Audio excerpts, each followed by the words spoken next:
Edit कर लेंगे।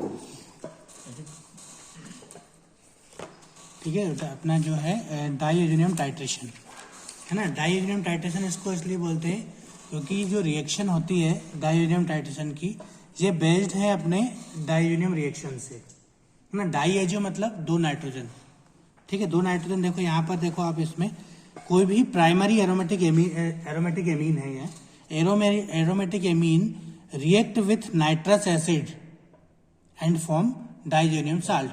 डाइजेनियम salt मतलब होता है दो नाइट्रोजन ऐजा ये, है ना, N2 मतलब डाइजेनियम साल्ट। अब यहाँ कैसे बने, अगर इसको कोई भी प्राइमरी एरोमेटिक एमीन को हम लोग करते हैं तो बनता है अपना डाइजेनियम साल्ट। अब ये नाइट्रस एसिड है ना, नाइट्रस एसिड कैसे बना, है ना, जब reaction sodium nitrite react with HCl। अगर आप लोग को डिफरेंट बुक में अलग मिलेगा कि जब प्राइमरी एनिलीन रिएक्शन करता है नाइट्रस एसिड से, है ना, या फिर aniline react with sodium nitrite in the presence of acid then form diazonium salt. इसका मतलब क्या हुआ कि जब देखो, जब सोडियम नाइट्राइड HCl से रिएक्शन करेगा तो एक तीसरा प्रोडक्ट बनेगा, क्या बनेगा, नाइट्रस एसिड। और वो नाइट्रस एसिड रिएक्शन करेगा आपके एनिलीन से और क्या बना लेगा, सोडियम डाइजेनियम साल्ट। क्या बनेगा, डाइजेनियम साल्ट प्लस NaCl और वाटर निकल जाएगा। ठीक, ये हो गया अपना क्लियर, है ना। Number of drug such as sulphonamide belonging to aromatic primary amine class are assayed by nitrite titration. Sodium nitrite का इसमें यूज किया जाता है, इसलिए इसको बोलते हैं नाइट्राइट टाइट्रेशन, है ना। The method is based on diazotisation reaction. An aromatic primary amine react with nitrous acid, है ना, aromatic primary amine react with nitrous acid produced by the reaction of sodium nitrite in acidic medium. During titration, temperature should be maintained below 0 to 5 degree Celsius. ये जो reaction होती है 0 to 5 degree Celsius के मतलब below 5 degree Celsius होना चाहिए, तभी reaction complete होती है। ठीक है। The end point can be detected when excess nitrous acid present at the end point give colour change. Clear है। देखो, अगर मैं यहाँ बात करूंगा आपको कि अगर सपोज दैट ये, ठीक है, ये क्या है अपना ब्यूरेट, ये क्या है अपना कॉनिकल फ्लास्क, है ना, इसमें हमने भरा क्या, सोडियम नाइट्राइट, है ना, सोडियम नाइट्राइट। यहाँ पे अपना सैंपल क्या है अपना प्राइमरी एरोमेटिक एमीन, ठीक है, एमीन्स प्राइमरी एरोमेटिक एमीन है और प्लस HCl है, मतलब एसिडिक मीडियम है ना। अब क्या होगा कि अगर सोडियम नाइट्राइट आप इसमें रिएक्शन कराओगे, सोडियम नाइट्राइट की रिएक्शन कहाँ हुई आपके सैंपल से, दिख रहा है, क्लियर है। Sodium nitrite as a standard, है ना, इसकी रिएक्शन कहाँ से होगी, आपके सैंपल से। तो इन द एसिडिक मीडियम, मतलब HCl यहाँ पे है, तो अभी मैंने आपको बताया पहले रिएक्शन किसकी होगी, sodium nitrite react with HCl। जैसे ही सोडियम नाइट्राइट रिएक्शन करेगा किससे, HCl से, तो क्या बनेगा, नाइट्रस एसिड। क्या बनेगा, नाइट्रस एसिड। बेटा जैसे ही नाइट्रस एसिड बनेगा, वो नाइट्रस एसिड रिएक्शन करेगा आपके, ये क्या बना, देखो यहाँ पे मैं लिख रहा हूं NaNO2 प्लस HCl। तो यहाँ क्या बन जाएगा नया प्रोडक्ट आपका NaHNO2। ये क्या है आपका नाइट्रस एसिड, ये क्या है आपका नाइट्रस एसिड। ये nitrous acid react with primary amine, मतलब हमारा जो सैंपल है उससे ये रिएक्शन करेगा। जब ये रिएक्शन से करेगा तो क्या बनेगा, डाइजेनियम साल्ट। बेटा अब मैं क्या बता रहा हूँ कि एक्सेस जब एंड पॉइंट का मतलब क्या होता है, the point eight which our reaction is completed. ऐसा पॉइंट यहाँ हमारी रिएक्शन ऑलरेडी कंप्लीट हो जाएगी। तो जब एक्सेस अमाउंट में, देखो सोडियम नाइट्रस ये HCl से रिएक्शन करेगा, ठीक, ये एसिडिक मीडियम मतलब नाइट्रस एसिड बनाएगा, फिर एरोमेटिक से सैंपल से रिएक्शन करेगा। एक टाइम ऐसा आएगा जब सोडियम नाइट्राइट एक्सेस हो जाएगा, मतलब एक्सेस क्या हो जाएगा आपका, नाइट्रस एसिड एक्सेस हो जाएगा। तो हमें वो नाइट्रस एसिड या सोडियम नाइट्राइट जब एक्सेस हो जाएगा तब हमें एंड पॉइंट का पता लग जाएगा। क्योंकि अगर सपोज दैट आपके पास सैंपल दो है ना, दो सैंपल है, दो नाइट्राइट का सैंपल है, दोनों एक सैंपल से एक क्रॉस हो गया, और या फिर तीन आपके पास सोडियम नाइट्राइट है, तो एक तो एक्सेस रहेगा ना, 3 नाइट्राइड है और एक आपके पास क्या है डाययूरेनियम प्राइमरी एरोमेटिक एमीन जो आपके पास सैंपल है, तो वो एक एक्सेस रहेगा, 2 से 2 क्रॉस हो गए, न्यूट्रलाइज हो गया। एक्सेस से आपको पता लगेगा कि हमारी रिएक्शन कंप्लीट हो गई। जैसे अपन नॉर्मल एसिड बेस टाइट्रेशन में भी देखते हैं कि नीचे बेस है, ऊपर एसिड है, आता गया ड्रॉप वाइज जाएगा जाएगा जाएगा और एक टाइम आएगा जब न्यूट्रल हो जाएगा, और उसके बाद जब फिर हम इस एसिड डाल देंगे तो वो एसिडिक नेचर बढ़ जाएगा उसका, तो हमें पता लग जाएगा कि रिएक्शन हमारी कंप्लीट हो गई। जैसे वो एसिड में कन्वर्ट होगा उसका कलर चेंज हो जाएगा। तो इस रिएक्शन में ये हो गई आपकी डायज़ोनियम टाइट्रेशन रिएक्शन।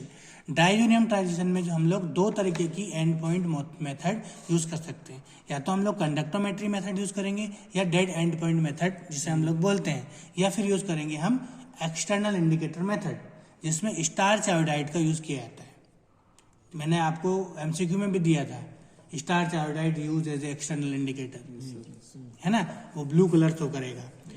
ठीक है, अब end point detected through some specific methods, commonly two methods are used for detection of end point detection की 2 मेथड्स हैं, है ना। सबसे पहला मेथड होगा एक्सटर्नल इंडिकेटर मेथड जिसे हम लोग बोलते हैं स्टार्च आयोडाइड पेपर, है ना। स्टार्च आयोडाइड पेपर से आप पता कर सकते हो कि जैसे आप लोग पीएच पेपर से करते हैं ना, एसिडिक हो गया कि बेस हो गया, अपन थोड़ा सा डाल के ड्रॉप वाइज उसको पेपर पर देख लेते हैं, पेपर का कलर चेंज हो जाता है। ऐसे इसमें हम देख लेंगे एक्सेस अमाउंट में अगर नाइट्रस एसिड है तो कलर कैसा शो करेगा। दूसरा होगा dead stop end point method या कोई इलेक्ट्रोमेट्रिक मेथड। इलेक्ट्रोमेट्रिक मेथड में हम पोटेंशियोमेट्री वगैरह, कंडक्टोमेट्री वगैरह ऐसी कोई सी मेथड देख लेते हैं जिसमें कोई भी इलेक्ट्रिक जो डिवाइस यूज करते हैं। ठीक, यहां पे हम लोगों ने यूज किया बेटा एक्सटर्नल इंडिकेटर मेथड, है ना। एक्सटर्नल इंडिकेटर मेथड में हम बताएंगे आपको starch iodide paste spread on a filter paper, उसका पेस्ट अपन ने एक फिल्टर पेपर पर स्प्रेड कर दिया। A dark blue colour is produce instantly on starch iodide paper at the end point of titration. ठीक, ब्लू कलर आएगा अपने को। द स्टार्च आयोडाइड पेस्ट या पेपर, ये जो भी बनाते हैं अपन लोग, paper act as a external indicator, जो पेपर बनाते हैं अपन लोग पेपर पेस्ट, वो एज ए एक्सटर्नल इंडिकेटर की तरह वर्क करेगा। At the end point the excess of nitrous acid react with hydrogen iodide and liberate iodine. This liberated iodine react with starch and give blue colour. ठीक है, and point पे आपका blue colour आएगा। वो कैसे आएगा कि स्टार्च आयोडाइड जो पेस्ट है आपने बनाया, जो पेपर पे लगाया हुआ है, as a external indicator work कर रहा है। वो यहाँ पे क्या होता है, एक्सेस नाइट्रस एसिड, वो नाइट्रस एसिड कहाँ से बन रहा है, सोडियम नाइट्राइड रिएक्शन कर रहा है आपके HCl से। तो जैसे वो रिएक्शन करेगा, जब ज्यादा सोडियम नाइट्राइड HCl से रिएक्शन करेगा तो एक्सेस अमाउंट में आपका क्या बनेगा, नाइट्रस एसिड। एक्सेस अमाउंट में नाइट्रस एसिड बनेगा, वो नाइट्रस एसिड आपके प्राइमर जो एंड पॉइंट जो है हाइड्रोजन आयोडाइड, जो स्टार्च आयोडाइड पेपर बनता है, उसमें ये देखो पूरा कंपोजिशन दिया है यहाँ पर कि पोटेशियम आयोडाइड रहेगा प्लस HCl, ये HCl से रिएक्शन करेगा, हाइड्रोजन आयोडाइड बन गया, HCl निकल गया, 2 hydrogen iodide reaction with nitrous acid से रिएक्शन करेगा और क्या बन गया, आयोडीन। ये आयोडीन क्या करेगा, कलर शो करेगा, ब्लू कलर दे देगा। इससे हमें पता लग जाएगा कि हमारी रिएक्शन कंप्लीट हो गई। क्लियर। एक तो ये मेथड हो गई हमारी, कौन सी मेथड है ये, एक्सटर्नल इंडिकेटर मेथड, जिससे हम पता कर सकते हैं कि हमारी रिएक्शन इज कंप्लीट और नॉट कंप्लीट। दूसरा बेटा हमारी मेथड अभी हमने बताया आपको इलेक्ट्रोमेट्रिक मेथड, है ना। इलेक्ट्रोमेट्रिक मेथड में हम लोग कैसे यूज कर सकते हैं कि सब वो गैल्वेनोमीटर रहता है, 2 इलेक्ट्रोड रहते हैं, है ना। यहाँ पे सैंपल है, सैंपल में आपके क्या है, वही aromatic amine, primary aromatic amine है। ठीक है, एरोमेटिक एमीन है, कुछ भी बोल दो। ठीक, ये क्या है आपका एक्सेस में सोडियम नाइट्राइड, एसिडिक मीडियम है, आपको पता है ये sodium nitride react in acidic medium है। Sodium nitride react with sample in acidic medium, मतलब एसिडिक मीडियम पहले तो एसिड से रिएक्शन करेगा और क्या बनाएगा, सोडियम नाइट्राइड आपका नाइट्रस एसिड, सोडियम नाइट्राइड आपका नाइट्रस एसिड बनाएगा। वो नाइट्रस एसिड रिएक्शन करेगा आपके सैंपल से और अपना टाइट्रेशन होगा, डायज़ोनियम साल्ट बनेगा। ठीक है, एपरेटस होता है, the apparatus consist by small beaker type का एक रहता है ना, 2 similar platinum electrode, 1 galvanometer, battery, ये सब कुछ आप लोग लिख सकते हो उसमें। ठीक है, procedure, initially when small potential develop between two electrode approx 30 to 40 millivolt. आपके ये दो इलेक्ट्रोड हैं आपके, ठीक है, दोनों के बीच में आपने क्या किया, जब स्टार्टिंग में थोड़ा सा पोटेंशियल दिया, स्टार्ट करते हैं ना अपन कोई भी, आपने पोटेंशियल जनरेट किया इनिशियल, जब, ठीक है, बिफोर टाइट्रेशन की बात हुई है। ये कब का प्रोसीजर है आपका, बिफोर, यहां लिख लेना बिफोर, है ना, बिफोर टाइट्रेशन या रिएक्शन। जैसे रिएक्शन के पहले आपने क्या किया, इनिशियली आपने कुछ उसको पोटेंशियल दिया, इनिशियली पोटेंशियल जब दिया आपने तो no free polarising ion in solution, कोई सॉल्यूशन नहीं है। जब आप देखो आयन कब क्रिएट होंगे, जब आपका सोडियम नाइट्राइड अंदर ऐड करोगे, जब आपने ये तो बिफोर टाइट्रेशन, मतलब अभी तक सिर्फ आपने इसमें भर दिया है, लेकिन ये नीचे ऐड नहीं किया, ऐड करने की पहले की बात कर रहा हूं मैं। जब आपने ऐड ही नहीं किया तो यहाँ पे कोई आयन रिएक्शन करेगा क्या, जब आयन ही, आयनाइजेशन कुछ होगा ही नहीं, डीपोलराइजेशन रिपोलराइजेशन कुछ नहीं होगा यहाँ पर, है ना। वही मैंने यहाँ पे बताया आपको कि no free polarising ion in solution, then no current flow, कोई करंट का फ्लो नहीं होगा। करंट का फ्लो क्यों होता है, अपोजिट मूवमेंट या अपोजिट डायरेक्शन ऑफ आयन, है ना, यहाँ पे कोई करंट का फ्लो नहीं होगा। No any deflection in needle, needle में कोई भी आपके फ्लक्चुएशन नहीं आएगा। क्लियर है, ये कब की बात है आपकी, बिफोर टाइट्रेशन, मतलब आपने टाइट्रेशन किया ही नहीं, सिर्फ सेटअप किया है। जैसे अपन लोग सेटअप करते थे अभी एनालिसिस प्रैक्टिकल में, ऊपर आपने टाइट्रेंट में भर लिया, नीचे आपका सैंपल है कॉनिकल फ्लास्क में, आपने इंडिकेटर भी डाल दिया, सैंपल भी डाल दिया, और ऊपर ब्यूरेट में आपने NaOH भर लिया, नीचे ऑक्सैलिक एसिड डाल दिया, है ना। जब तक लेकिन आप NaOH को ऐड नहीं करोगे ऑक्सैलिक एसिड में, वो कलर देगा क्या, कुछ नहीं कलर कर रहा था ना। सेम वही है, जब तक आपने सोडियम नाइट्राइट ऐड ही नहीं किया तब तक कोई आयन नहीं बनेंगे, आयन नहीं बनेंगे तो आयन का मूवमेंट नहीं होगा, मूवमेंट नहीं होगा तो डीपोलराइजेशन नहीं होगा, करंट का फ्लो नहीं होगा, और in no any deflection in needle, आपके जो भी रिएक्शन वगैरह है उसमें कोई भी जो निडल है उसमें कोई फ्लक्चुएशन शो नहीं होगा, मतलब अभी रिएक्शन हमारी कंप्लीट नहीं हुई।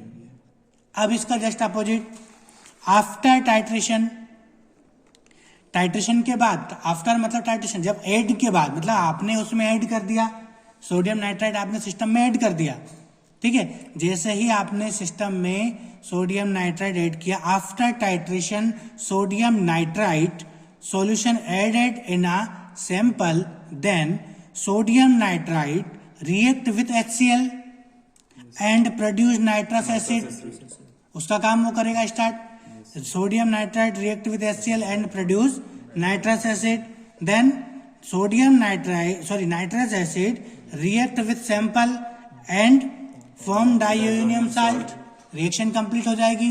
जब रिएक्शन ये कंप्लीट हो गई, अब सैंपल खत्म, लेकिन ऊपर से आपने और एक्सेस अमाउंट में सोडियम नाइट्राइट डाला, सैंपल खत्म हो गया, सोडियम नाइट्राइट डाला इन एसिडिक मीडियम, क्या होगा, नाइट्रस एसिड तो बनेगा, क्या बनेगा, नाइट्रस एसिड। बेटा नाइट्रस एसिड जैसे जैसे बढ़ता जाएगा, excess amount of nitrous acid का अमाउंट एक्सेस हो जाएगा।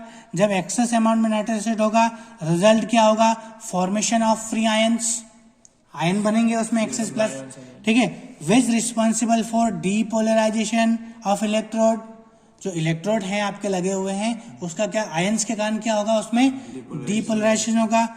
Current flow between two electrode, current का फ्लो हो जाएगा। Fluctuation in needle of galvanometer, fluctuation आएगा आपकी जो निडल है उसमें, और due to opposite movement of the ion, जब डायरेक्शन चेंज होगा, मूवमेंट होंगे आयन का, तो उसमें करंट फ्लो होगा। वो करंट फ्लो क्यों हो रहा है, डीपोलराइजेशन ऑफ इलेक्ट्रोड। डीपोलराइजेशन क्यों हो रहा है, क्योंकि एक्सेस में जो सोडियम नाइट्रस हमने नाइट्रस एसिड ऐड किया, उसमें सोडियम नाइट्राइट ऐड किया, सोडियम नाइट्राइट ने आपके HCl से रिएक्शन की, वो HCl ने क्या बनाया, दोनों के रिएक्शन से नाइट्रस एसिड। वो नाइट्रस एसिड जब एक्सेस हुआ तो उसके जो आयंस थे वो सोडियम नाइट्रस एसिड के कारण, नाइट्रस एसिड रिएक्ट विथ, मतलब नाइट्रस एसिड तो अपने सैंपल से रिएक्शन कर गया, लेकिन सैंपल खत्म हो गया। सैंपल खत्म होने के बाद वो एक्सेस कहाँ जाएगा, वो आयंस जो रहेंगे, उस आयन की वजह से आपके इलेक्ट्रोड का डीपोलराइजेशन हुआ, आयंस मूवमेंट करने लगे, फ्लैक्चुएशन हुआ आपके गैल्वेनोमीटर में, और गैल्वेनोमीटर की नीडल आपको शो कर रही है कि हमारी रिएक्शन कंप्लीट हो गई। ये हो गया आपका डायज़ोनियम टाइट्रेशन का कंप्लीट। ठीक है, ओके।